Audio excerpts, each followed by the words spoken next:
When Sprint first came out, I was actually very excited to play some new Spright. Spright was a pretty niche strategy at the time. It was still really good, but it definitely wasn't having the presence that it currently has. However, ever since the release of Sprint, regardless of the little taps on the wrist that the ban list keeps giving Spright, trying to limit its whole deck to 2, what is this, tier limits? Even though they keep on trying to sort of like slap this deck on the wrist to bring it in line, the release of Sprint has simply catapulted this deck to new heights. This deck is absolutely incredible. I think there's a serious argument for saying that this is the best deck in the game. I struggle much more against Spright than I would against tier limits. Maybe that's just personal experience, maybe that's just a knowledge gap, maybe it's just the types of decks that I play, right? But I know for a damn fact that the only deck that makes my heart sink when I see it is Spright. Everything else I can play through, everything else I can play against, but it feels like whenever I'm playing against Spright, I'm just at such a disadvantage, no matter what deck I'm playing. So it repulsed me for a while, but I bit the bullet. Here we are, we're covering it today. I don't know if we're going to be making another video on Spright anytime soon, because again, the deck does just sort of turn me off. It is so powerful and so oppressive that it just doesn't even feel fair playing it, right? It's not impervious. We're definitely going to be showing wins and losses, don't worry about it, but here's the deck list. We're going to be doing a deck profile at the end, more so talking about what the deck does, why it's so powerful, what maybe needs to happen to bring it back in line, but either way, that's for the end of the video. First of all, we've got some games, so if you're interested in this style of content, these sorts of reviews, feel free to subscribe. We do this sort of stuff every single day. We're either streaming, we're doing deck profiles, or we're doing some sort of coverage, whatever it is we're doing at the time. Every single day there's new content up, so if you're interested, subscribe. Let's get into it. Alright, getting into game 1 here, we're going to be starting off with a pretty solid matchup against tier limits. We're going to go Foolish Burial right off the bat, sending the Nimble Angler to the graveyard to summon out 2 Nimble Beavers. We're going to special summon out Carrot before going into Gigantic Spright. Gigantic Spright detaching a material to summon these Spright Blue, searching our deck for Jet. Again, this is just standard Spright plays every single game. We're going to grab the Jet, of course, summon out the Spright Elf. We're going to use the starter that we have in hand that we searched for earlier on to summon the red. Every single Spright now is in play. We're going to bring back the Beaver, linking 2 off in the IP Mask Arena here, using the remaining 2 for Milfy of the Forest to try and set up our Milfy plays. We're going to detach a material, search our deck for Caddy, and there we go. We're going to set a card face down. Caddy summons itself during the end phase, so we have a pretty solid board here. Going into our opponent's turn, they're going to open up their turn with Super Polymerization, dropping both our Milfy cards to summon out Garura. The Resonant Life, or whatever its name is. We're going to use Spright Elf just to bring back the Caddy right away. Again, 0 impact, we do not care. Activating Scream, summoning out the Rhino Heart. Perfect opening hand for our opponent here. Absolutely disgusting tier limit hand. We, however, are going to go for Caddy here off the bat.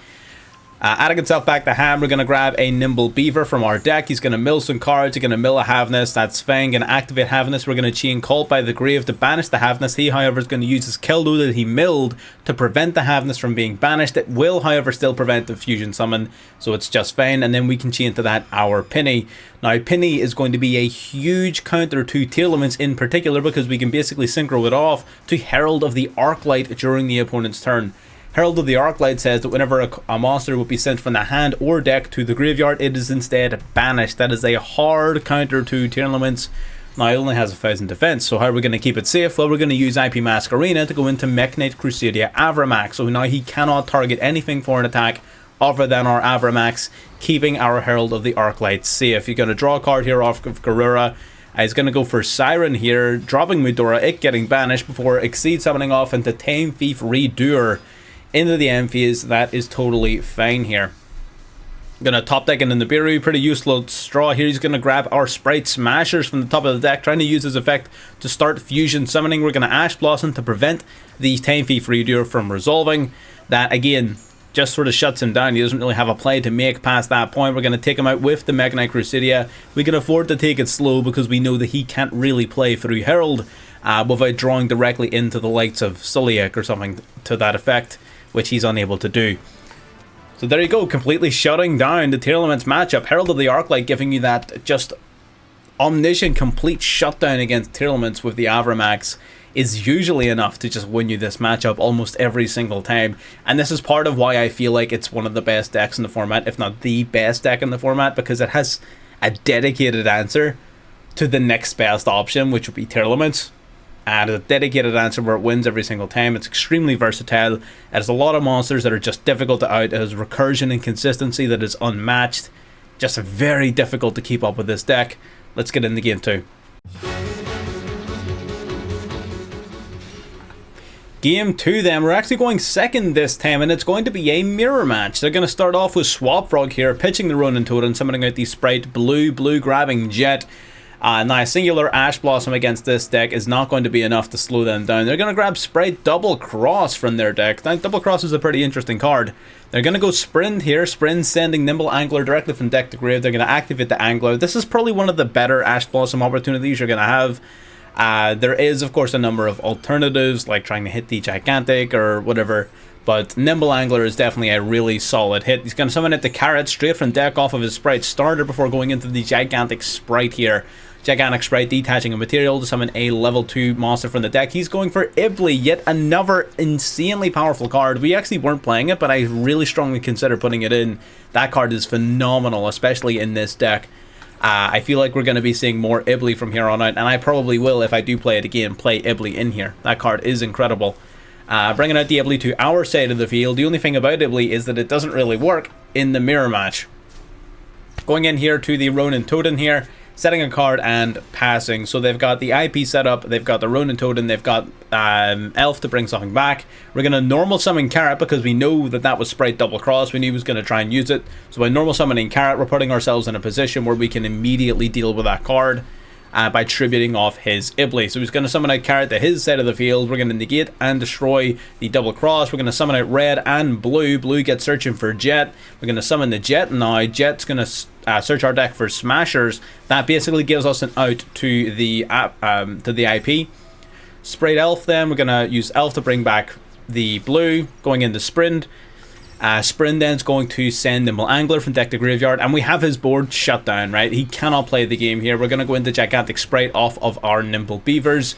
Gigantic Spright detaching a material, summoning Swap Frog pitching the Ronin Totem, and it just gets stupider the more we play. Sending Swap Frog back to special summon out of game, pitching the second Swap Frog so we can summon the Ronin Totem out from the graveyard. Gonna exceed into another Gigantic Spright here. Reason being, we wanted one big enough to get over his monsters for the battle phase. We're gonna negate the IP Masquerena off of Spright Red. We don't even need to use Smashers because we're not worried about that Carrot. We're just gonna go into the battle phase, take out the Carrot, take out the Elf, take out the Masquerena, leaving him with just the Ronin Totem on board. And with that, we're going to link these two off in the Masquerena of our own, setting a card and ending our turn.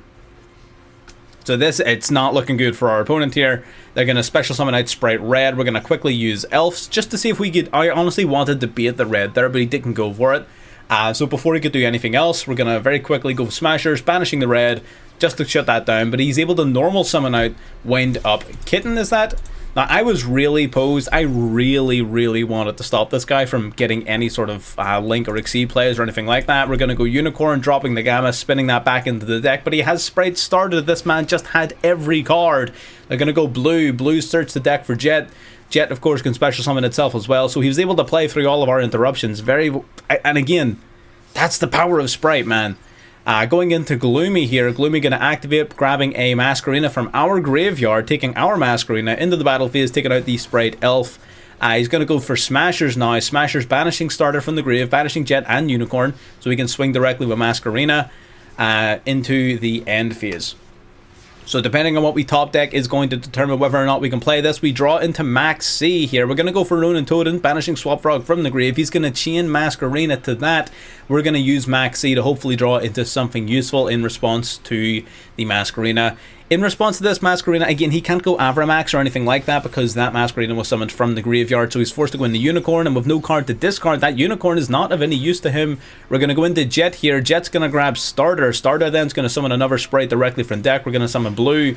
Blue then is going to search our deck for a monster. We're going to grab Red, and just like that, we've established a full board all over again. We're going Spright Elf. Using its effect, bringing back the IP Masquerena from the graveyard, activating the Gamma Burst, boosting up our entire field by 1400. Suddenly we've got a massive board, swinging in and taking game just like that. There you go. Again, an incredibly back and forth game there with Sprites, and that's just the nature of the deck. It's a very tough one to keep down, even against itself. It just always has a way to come back and win. It is honestly incredible. Let's get into game 3. Now, game 3 I wanted to show off because it was a little bit of karma. I'm not going to lie. We're going to go into the gigantic Spright here. What I want you guys to tell me is down below, tell me which of the two of us is using a more toxic deck, right? Do you think that his style of deck is more toxic than using something that is top tier, something that is incredibly spammable like Spright, or do you think his type of deck is more toxic? We're gonna go into again the exact same plays here. It's like clockwork, man. Going into Sprin sending the Angler summoning out 2 Beavers from the deck. It's honestly incredible. Going into Melfi of the Forest here, full board setup. We're going to detach materials, grabbing the carry. Again, it's not even fair. It honestly isn't even fair. There's absolutely zero chance that this matchup could go any way other than our way. There is the Pot of Extravagance. Banishing cards here. We're going to chain the Maxi to the Extravagance. I was worried about him potentially drawing in the Ash Blossom. But rest assured that's not going to be a concern here because our opponent is going into the battle phase. So we're going to summon blue. We sort of picked up on what's going on here. We summon the blue, then we're going to use Gigantic Spright to bounce the blue back to hand because we know what's going to happen here and we're not going to like it. Evenly matched. Just like that. Board gone. Finished. Finito. Done. Activating Necro Valley. Setting 3. Passing turn. So they're going to go Dogmatic at Punishment here. They're sending Aurora to pop our monster. So now we no longer have a level 2 on board, but we are able to put a level 2 on board thanks to our Gamma. Except he's got Solemn Warning as well. Solemn Warning negating and destroying our Gamma on top of course, our carry. So we just lose quite a lot of resources there. We're going to normal summon the Jet, special summon the blue. Blue gets searching for red.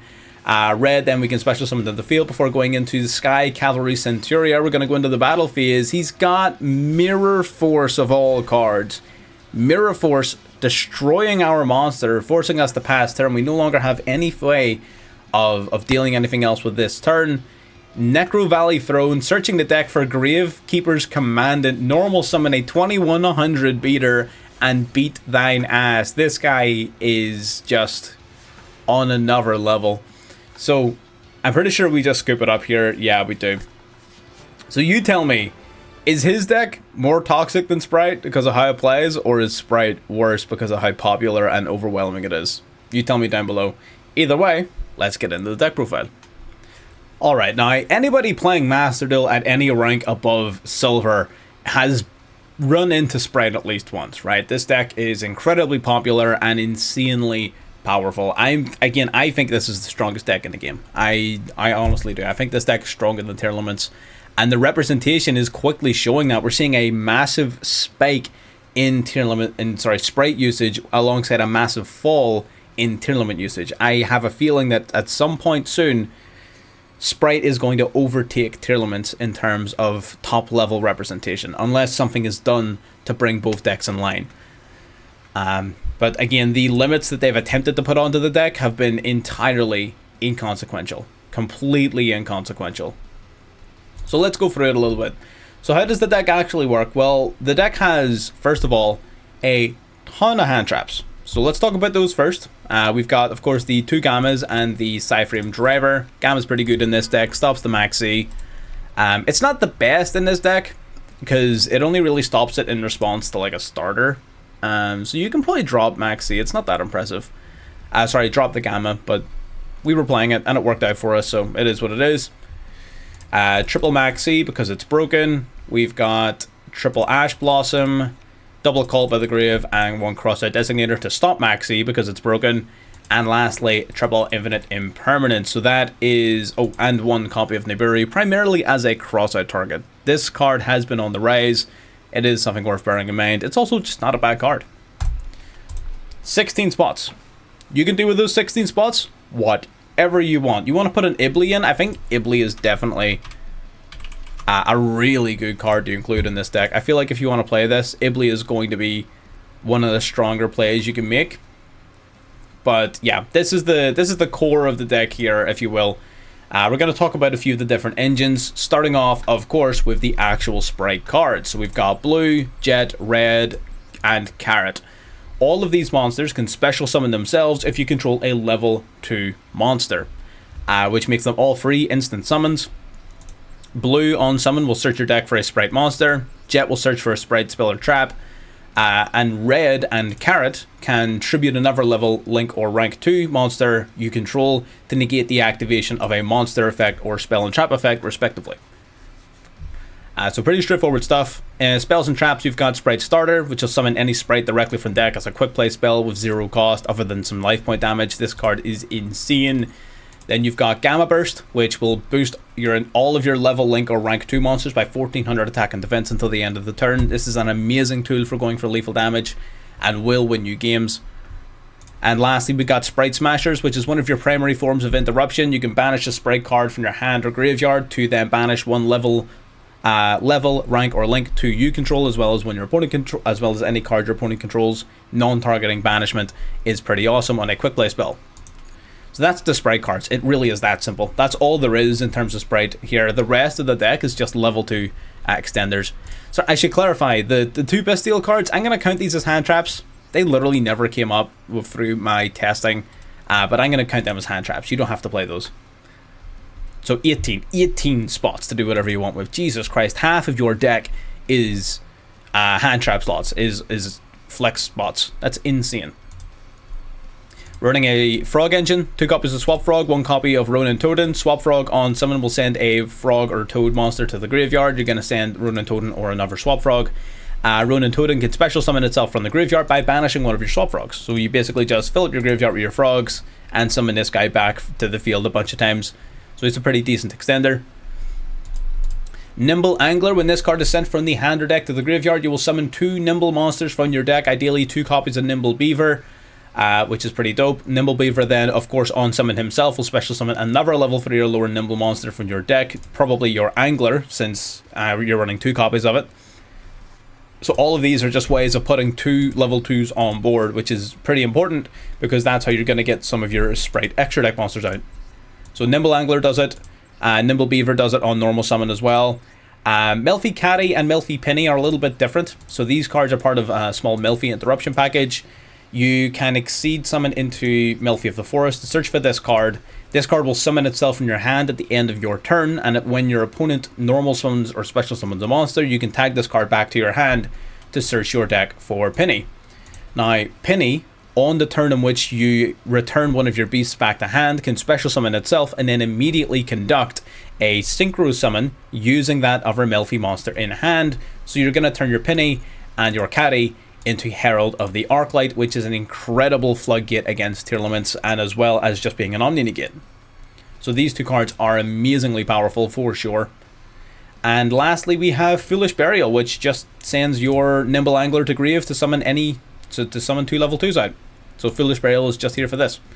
That's the entire main deck. It's really that simple. Most of the mechanics of the deck come in with the extra deck. Herald of the Arclight, we've already talked about, is here to be summoned off the Melfi combo. As long as this card's face up, any monster sent from from the hand or main deck to the graveyard is instead banished. So it's a big floodgate. It can also tribute itself to negate the activation of any card and destroy it. Pretty solid overall. We have a small Zeus package of Centuria, Downward Magician, and Zeus itself. Centuria can't be destroyed by battle, which makes him very easy to swing into an opponent's card, to then rank him up into Downward Magician, to then rank up into Zeus for a 4 material Zeus. Pretty straightforward. And the Soul Sweeper, this can detach a material to target a monster your opponent controls and banish it until their next end phase. So basically it gets rid of it for 2 turns, which is pretty useful spot removal for getting rid of problematic monsters. This is actually quite a decent card. Double copies of Gigantic Spright, so this card can detach an Exceed material from any Exceed monster on the field, and then you can special summon any level 2 monster straight from your deck. This card is incredible. It gives you instant access to a lot of your more powerful engines. Like if you don't draw Blue or Jet, it gets you access to your Spright searches. You can summon out Swap Frog to start milling your frogs. You can summon out basically anything you want. Summon out your negates with Red or Carrot. It's incredible. IP Masquerena, one of the best generic link monsters in the game. It being a link 2 is especially important in this deck. It helps you set up your Avramax, which is very important here because you want to protect the likes of your Herald of the Arclight, which will win you games by itself. So IP Masquerena, very important. Double copies of Spright Elf. Once per turn as a quick effect, you can bring back a level 2 in your graveyard. So that's really solid, being able to bring back your negates, being able to bring back your searches to sort of extend more and draw more cards. Pretty important. Spright Sprind on summon will send a level 2 monster from your deck to the graveyard. You're going to send your Nimble Angler. I should also mention that both Spright, Elf, and Sprind have secondary effects. Elf protects anything it's pointing at from being targeted by card effects, which is sometimes useful. It protects like your Masquerena from an imperm, I guess. It's usually not too important. And Sprind, whenever a monster is special summoned to the field while he's face up, you can detach a material from any Exceed monster you control to target a card in a monster in the field, bounce it back to hand. Pretty solid. It's a good way of dealing with tier limits if you're not able to set up Herald, because you can like bounce their Kikalos back to the extra deck, things like that.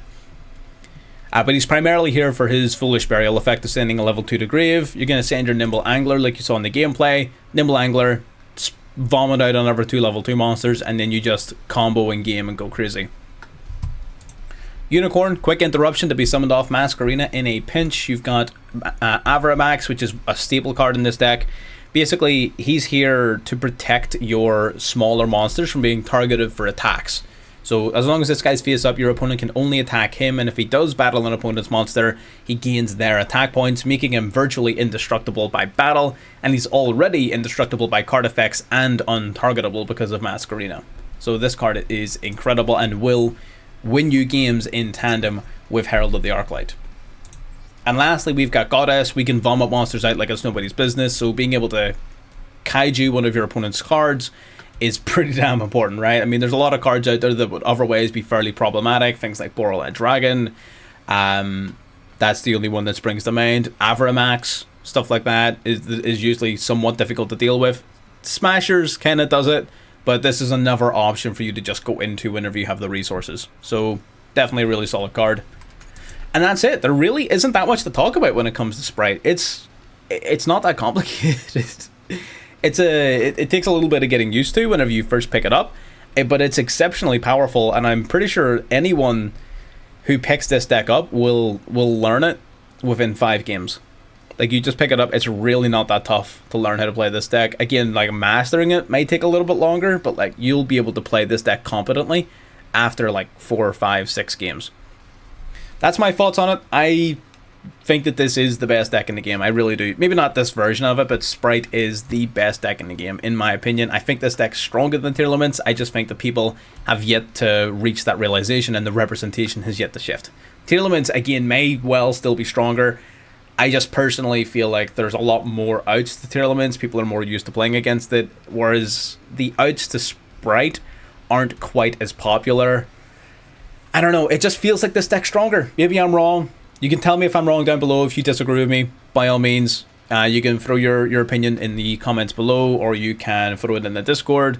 I know a lot of people are just going to look and say like, oh, well, Tier Limits is better because more people play it, therefore it's better. Like, well, that's a very limited perspective. It's a rather simplified way of looking at it, but it is also a valid perspective. So throw down whatever you think below. That's everything I've got to say. Subscribe if you haven't, like if you haven't, and I'll see you next time. Bye-bye.